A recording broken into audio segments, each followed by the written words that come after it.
Commander Park Jiho pressed his face against the cold glass of Settlement 7's observation deck. Above him, the morning sky was filled with dark shapes moving slowly through the gray clouds. The hegemony patrol ships looked like giant metal birds, their hulls gleaming dully in the weak sunlight that managed to break through Earth's perpetually overcast atmosphere. 200 years. That's how long it had been since the 7 alien races of the hegemony had come to Earth. They called it the Great Guidance. The day when advanced alien civilizations had arrived to save humanity from destroying itself and everyone else in the galaxy. Commander Park, a voice called behind him. He turned to see Lieutenant Kim Myra walking toward him with a datapad in her hands. The young woman's blue uniform had the standard human auxiliary patch on the shoulder, a small circle, with Earth inside a larger star, showing that humans were protected wards of the hegemony. "What's the report today, Lieutenant?" Cho asked, though he already knew what she would say. Every day was the same in Settlement 7. "Another shipment of raw materials is ready for the processing centers," Myra said, reading from her pad. "The mining teams pulled out 2,000 tons of rare earth metals from the deep shafts. All according to hegemony specifications." Jiho nodded, but kept staring out at the patrol ships.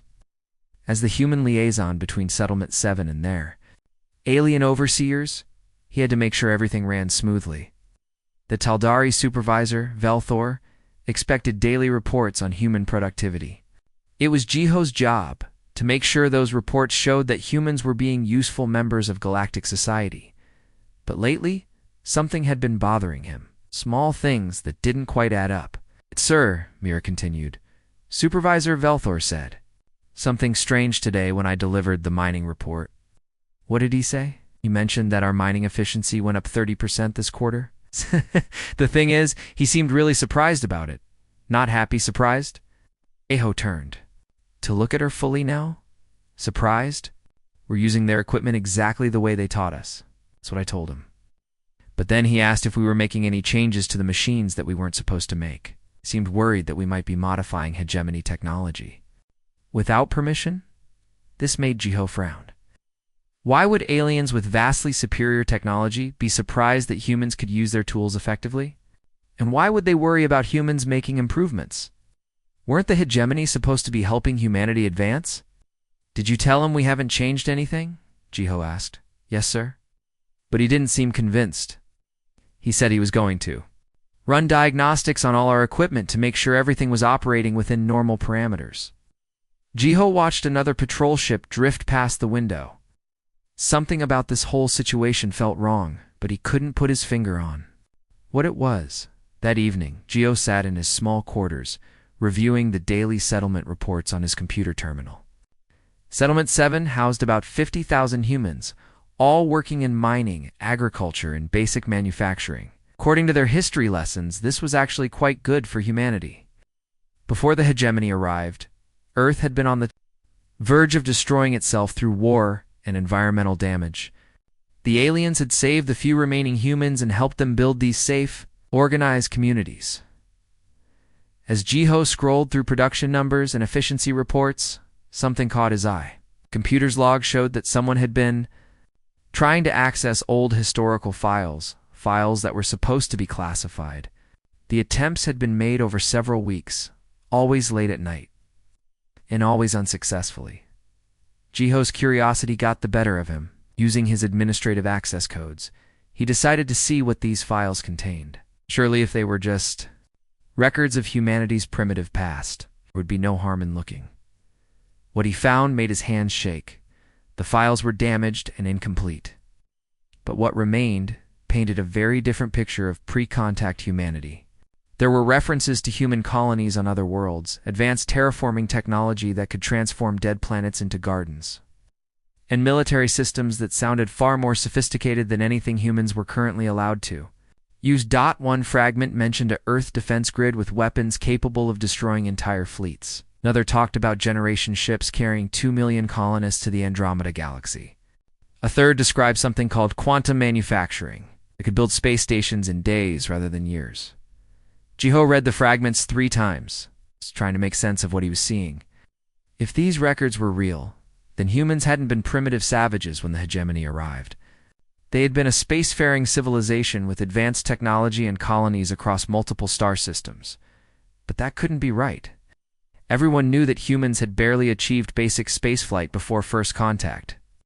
The history books were very clear about humanity's limited capabilities and violent tendencies. Unless the history books were wrong. Jiho leaned back in his chair, staring at the computer screen.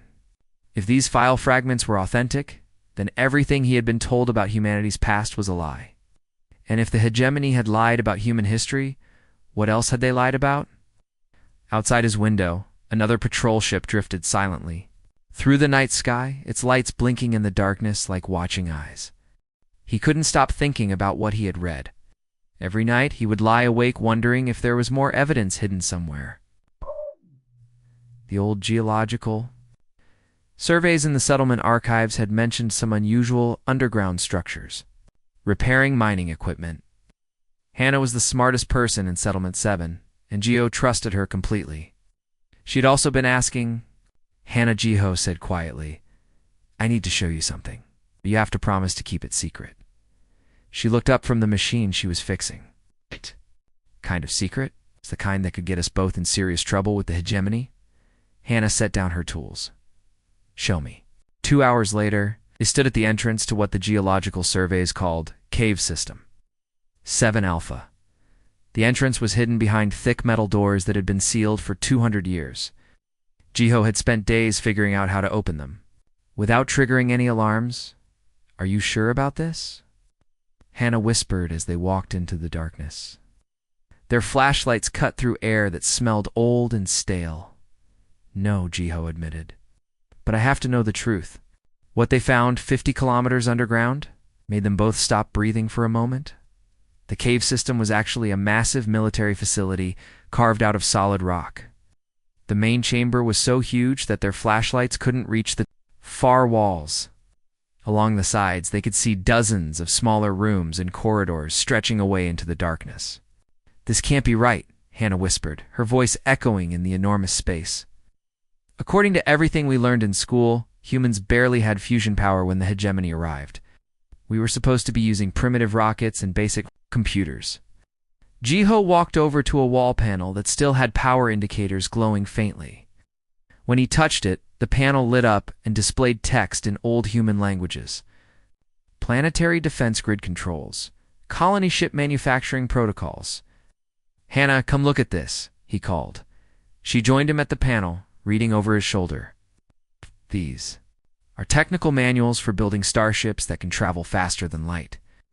But that's impossible. The hegemony told us that faster-than-light travel is incredibly advanced technology that only a few species have mastered." They spent the next 4 hours exploring the facility. What they found changed everything they thought they knew about humanity. In one section, they discovered a massive assembly line designed for building spacecraft.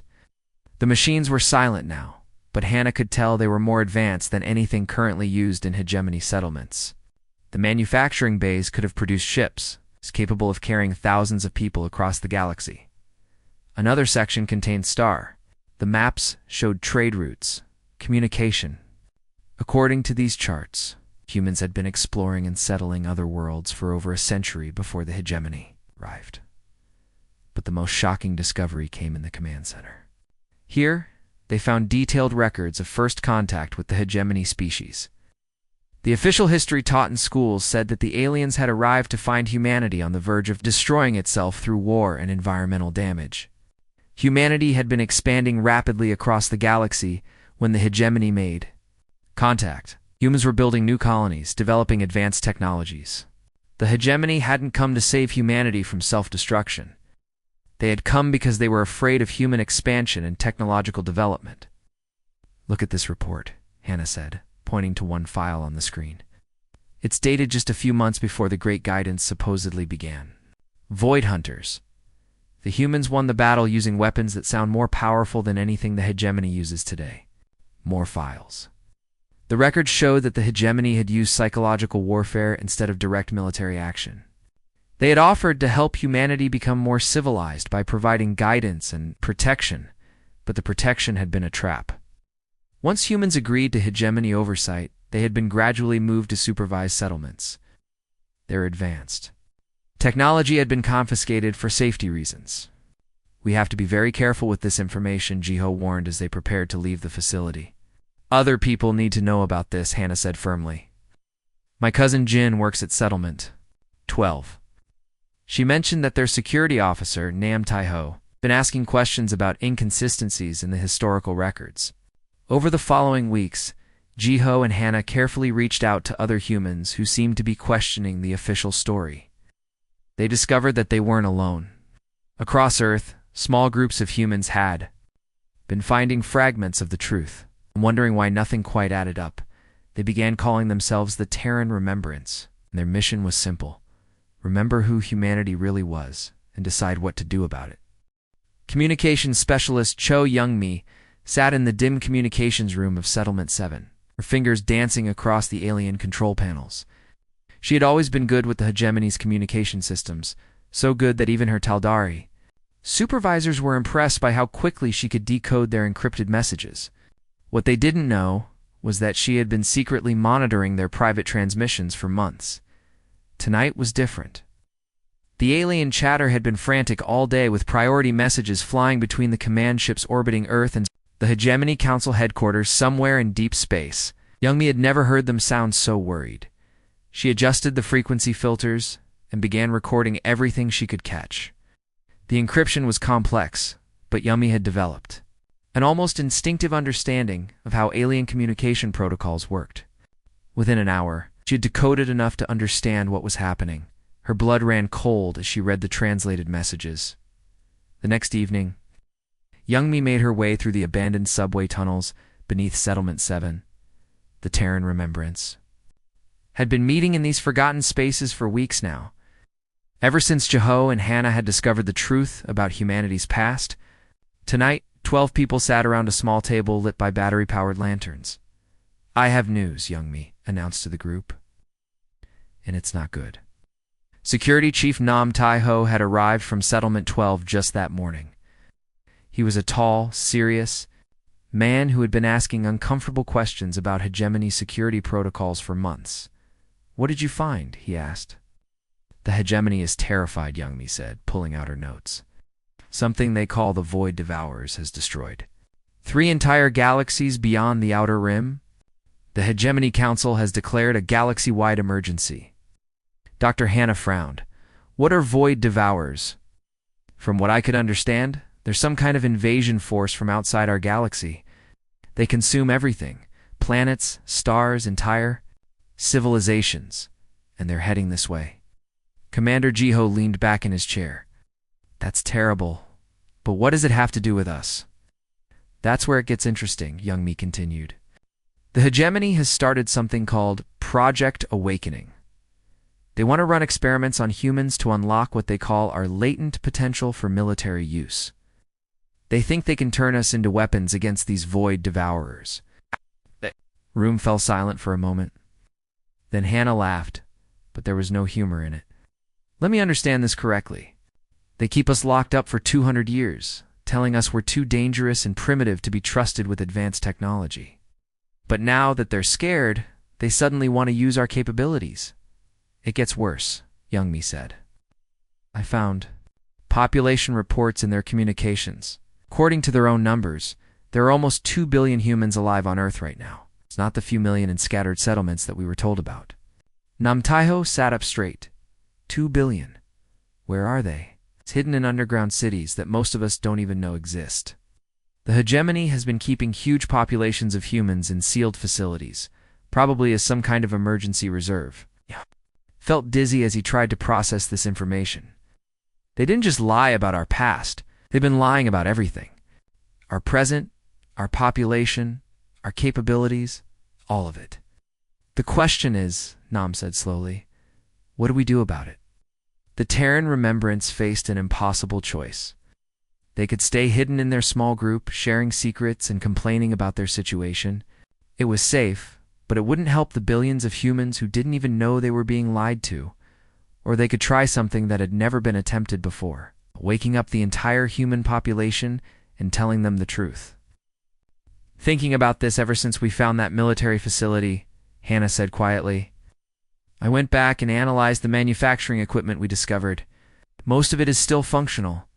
The power systems are operational. The assembly lines could be reactivated. The computer networks are still connected. Connected to what? Youngmi asked. 2 other facilities? I found network links to dozens of similar installations across Earth. Our ancestors built an entire industrial infrastructure, and it's still down there waiting to be turned back on. Jiho stared at her. Are you saying we could actually build the ships and weapons described in those technical manuals? I'm saying we already built them once. The question is whether we can remember how to do it again. Over the next few days, the Terran Remembrance made their decision. They would attempt to contact every hidden human population they could find and tell them the truth about their situation. It was dangerous if the hegemony discovered what they were doing. The consequences would be severe. But doing nothing seemed even worse. Hannah worked around the clock to figure out how to access the old human communication networks.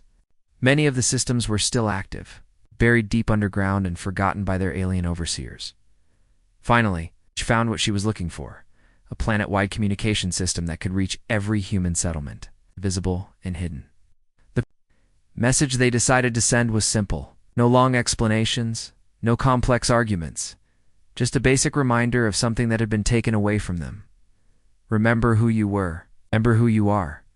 Remember who you can become, Yummy sent. The transmission on old human frequencies that hadn't been used in 2 centuries. Within hours, responses began coming back from places that most humans thought were empty ruins. Underground cities that had been silent for generations suddenly came alive with activity. Humans who had been kept separate from each other for 200 years began talking again. The sleeping giant was starting to wake up. The alarm on Supervisor Velthar's desk had been beeping for 3 straight days. His 4 eyes stared at the productivity reports from human settlements across Earth, and none of the numbers made sense. Settlement 7 had delivered their monthly mining quota 3 days ahead of schedule. The rare earth metals were not only extracted faster than ever before, but they were also processed to higher purity levels than the hegemony's own specifications required. Settlement 12 had somehow doubled their agricultural output while using less water and energy. Settlement 23 had built new manufacturing equipment without requesting additional materials. Most disturbing of all, the humans were working together in ways they hadn't done in 2 centuries. Communication traffic between settlements had increased by 400%. But when the hegemony tried to monitor the messages, they found them encrypted using codes that shouldn't exist. Velthar pressed a button on his desk. Commander Park, report to my office immediately. 20 minutes later, Jiho stood in front of the alien supervisor's massive desk. Velthar was 8 feet tall, with gray skin and 4 arms, but today he seemed smaller somehow. His usually calm demeanor showed cracks of worry. Your people are becoming unpredictable, Velthar said without greeting. The Hegemony Council requires an explanation for these sudden changes in human behavior. Jiho looked directly into the alien's black eyes. We're simply fulfilling our obligations more effectively. Isn't that what the hegemony has always wanted from us? Efficiency improvements of 300% don't happen overnight, Velthar replied sharply. Our analysts believe humans are using unauthorized technology or receiving outside assistance. Kind of outside assistance? Jiho asked innocently. We live in supervised settlements under constant hegemony observation. Who could possibly help us without you knowing about it? Velthar had no answer for that question, which made him even more nervous. What the alien supervisor didn't know was that 50 kilometers beneath his feet, Dr. Hannah was standing in a manufacturing facility that hummed with activity for the first time in 200 years. The ancient human assembly lines were building their first spacecraft since the Great Guidance began. How are the power systems holding up? She asked engineer Kim Daewoo, one of the new volunteers who had emerged from the hidden underground cities. Better than expected, Daewoo replied, checking readings on a control panel. These fusion reactors are more advanced than anything the hegemony uses in their settlements. I think our ancestors were much better engineers than we were told. Dozens of humans worked on different sections of the prototype ship. The vessel was sleek and efficient, combining recovered human technology with improvements they had reverse-engineered from captured hegemony systems. In some ways, it was better than either design alone. The navigation computers online reported. Technician Lee Sumi from across the bay. I've loaded star charts from the old databases, and we have detailed maps of human colony worlds that the hegemony claimed never existed. Hana smiled as she watched the ship take shape. 3 weeks ago, most of these people hadn't even known they existed. They had been living in hidden underground facilities, following daily routines designed to keep them busy, but accomplishing nothing important. They were building humanity's first independent spacecraft in 2 centuries. The awakening had spread faster than anyone expected. Youngmi's simple message, remember who you were, remember who you are, remember who you can become, had reached underground cities across 6 continents. Within days, human populations that had been kept separate for generations were talking to each other again. More importantly, they were sharing knowledge. Engineers from different facilities compared notes on old human technology. Scientists pooled their understanding of advanced physics and manufacturing techniques. Security officers like Nam Tai Ho coordinated plans to protect the secret installations from hegemony. Discovery. But the most surprising development was how quickly humans remembered how to innovate. When they studied captured hegemony equipment, they didn't just copy it, they improved it. Their communication systems became more efficient. Their manufacturing processes became faster and more precise. Their transportation networks became more reliable. The hegemony had spent 2 centuries convincing humans that they were primitive and needed constant supervision. But when humans started working together again, they demonstrated capabilities that worried their alien overseers. Commander Park Velthor continued during their meeting. The Council is considering implementing additional security measures in human settlements. Random inspections, communication, monitoring, perhaps relocating some populations to more secure facilities. Jiho nodded calmly. Of course, Supervisor. We will cooperate with any measures the hegemony deems necessary. But inside, Jiho was calculating how much time they had before the aliens discovered what was really happening. The Terran Remembrance had prepared for this possibility. Hidden manufacturing centers were already producing defensive equipment. Communication networks were being established that the hegemony couldn't monitor. Most importantly, human populations were being quietly organized into coordinated groups that could act together when the time came. There is one more thing, Velthor said, his voice dropping to an ominous tone. We have detected unusual energy signatures from deep underground in several human settlement areas. Our sensors indicate possible unauthorized technology operations. That's concerning, Jiho replied.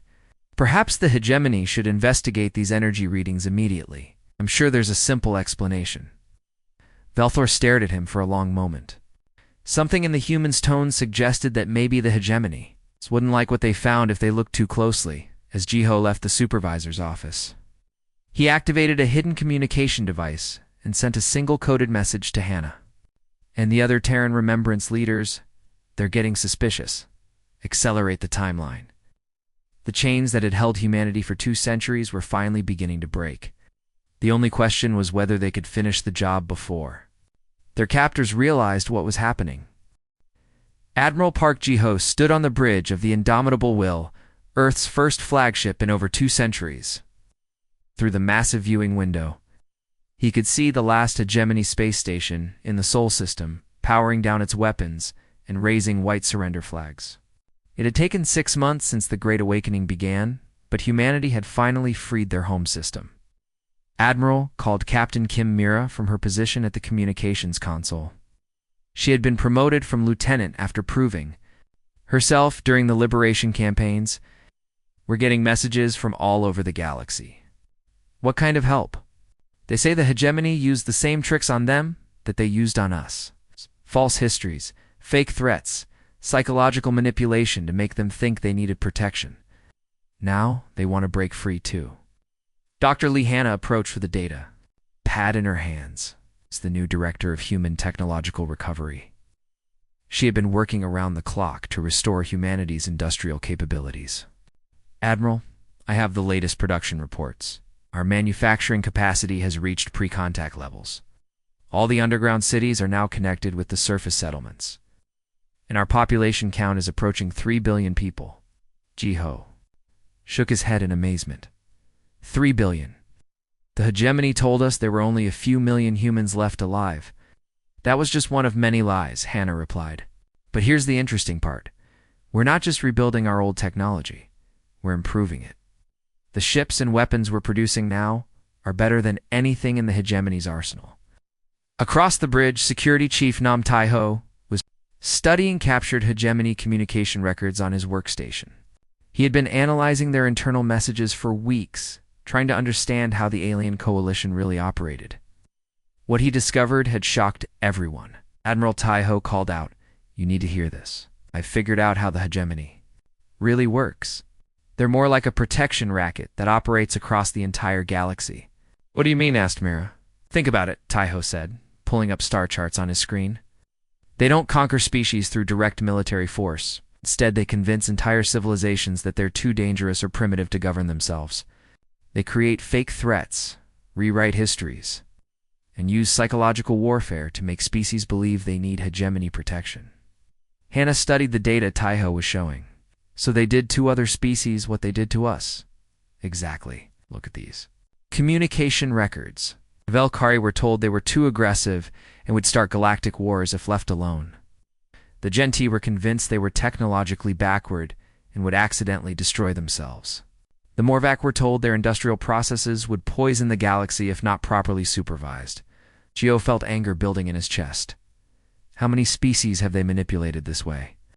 From what I can determine, at least 47 different civilizations across the galaxy are under hegemony protection. And based on these requests for help we're receiving, many of them are starting to figure out the truth. The bridge fell silent as everyone absorbed this information. The scale of the hegemony's deception was staggering. "There's more," Taiho continued. "Remember how worried they were about the Void Devourers, according to these internal communications? That threat might be real.